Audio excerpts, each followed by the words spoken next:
Hello everybody, welcome back to Learning the Acoustic Guitar, Part 18, Songwriting. Don't typically use a whiteboard for this series, but let's talk about songwriting. You listen to music, of course you do. You like songs, of course you do. What songs do you like? Why do you like them? That's the simple question we're going to be exploring today, as well as just talking about how to write songs.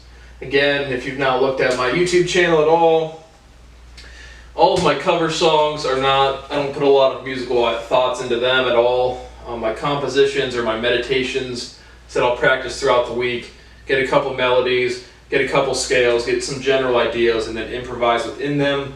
So again, some structured melodies, but nothing written, nothing super strict at all.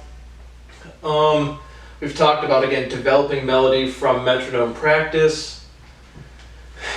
Like I said, my covers, when I'm doing covers, it's really more vocality than musicality. I'd rather sing than play an instrument. This is the instrumentation's the background, and then my original songs are a combination of both. But what songs do you like and why do you like them? The first idea I want to talk about is pairing beats per minute or beats per whatever time scale you're using to syllables, right? The most popular choruses and refrains of songs in general are reduced theorems. We've talked a lot about pulling math into this, or again logic, or just experience even more really. That imagination is conjecture. When you're on a long car trip and you're staring out the window and there's raindrops dripping by your face, and you're staring out there listening to a song on the radio, and you're thinking about all the things that you could do, or all of these crazy scenarios you'll never be in because you're lazy and you won't work for them, and then you realize it's not going to happen. That's you. There's one sentiment, there's one experience, that's you putting yourself into the imagination, the conjectures of the song. So how do you reproduce that as a music artist and as a music listener? Just personally, again, I consider myself a pretty competent musician. I don't get that many views, but I guess I probably got a little more views behind the scenes.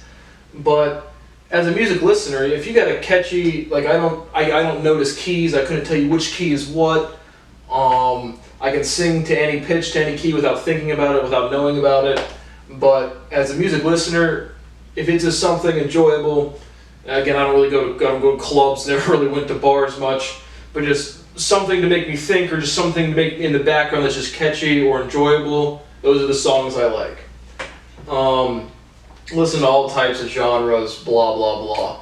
But when I'm saying pairing beats to syllables with any instrument, I just have my guitar here, just doing a little, honestly, I probably couldn't play you a single full song that I've sang to this point, because I've played them like once, recorded them, put them on there, that's about it.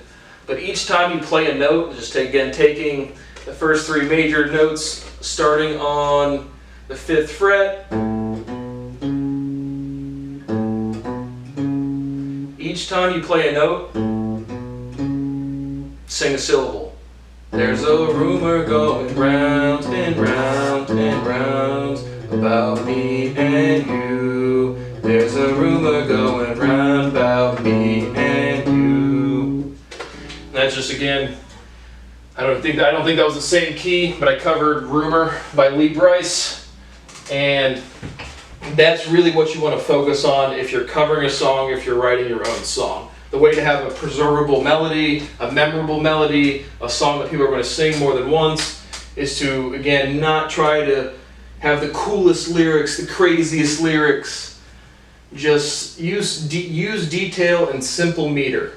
Remember, our big convoluted theory of the universe of experience is not die, reproduce, and think.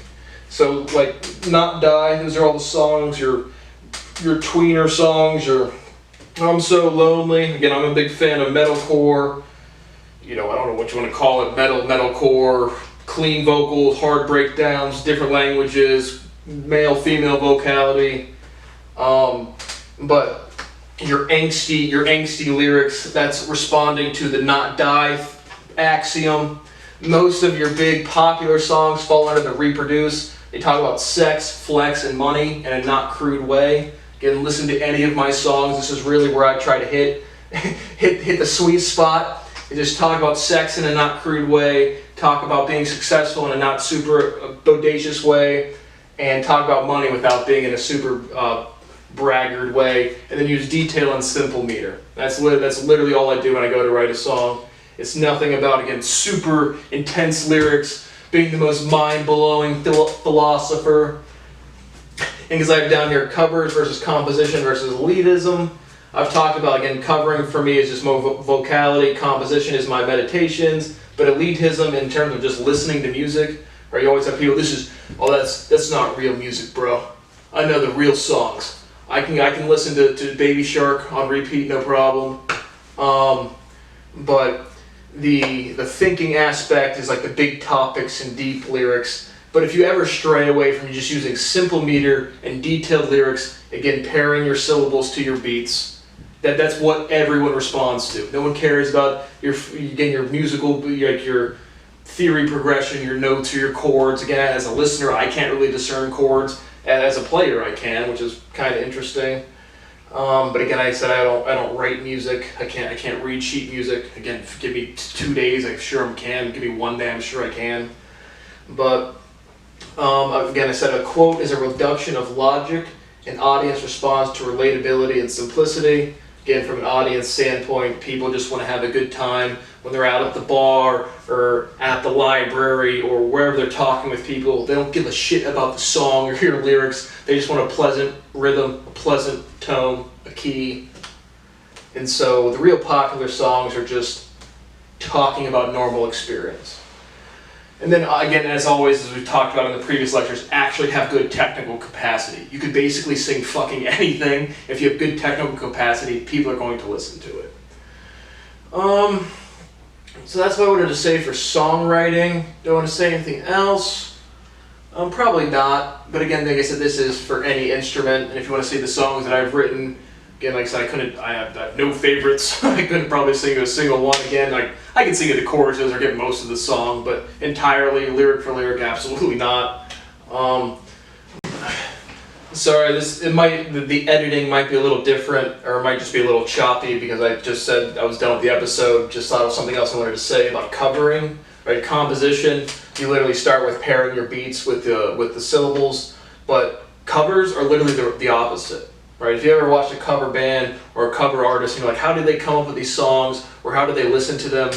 Again, from people who, again, if you've never played an instrument, as someone who never played an instrument at age 19 to now at 28, at 19 I couldn't understand how people produced a lot of music or covered songs very well, but it's literally the reverse. Right? Any musician, it's not really hard. Once you've trained your ears to listen, even if you can't play the piece, you can hear the piece entirely. So covering a song for an original artist, like composing their own musicality behind the lyrics, they're deriving the reverse of this. If you're writing a song, you're putting syllables to beat. If you're covering a song, you've already heard the end product, and you're just reverse engineering that.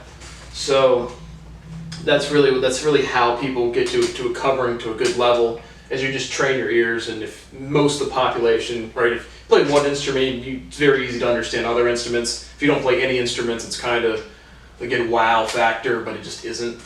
And then again, that's training your physical responsivity. But that's all I wanted to say there. Covers are just reversing the pairing syllables to beats. So that's the end. Thank you for watching part 18, Songwriting.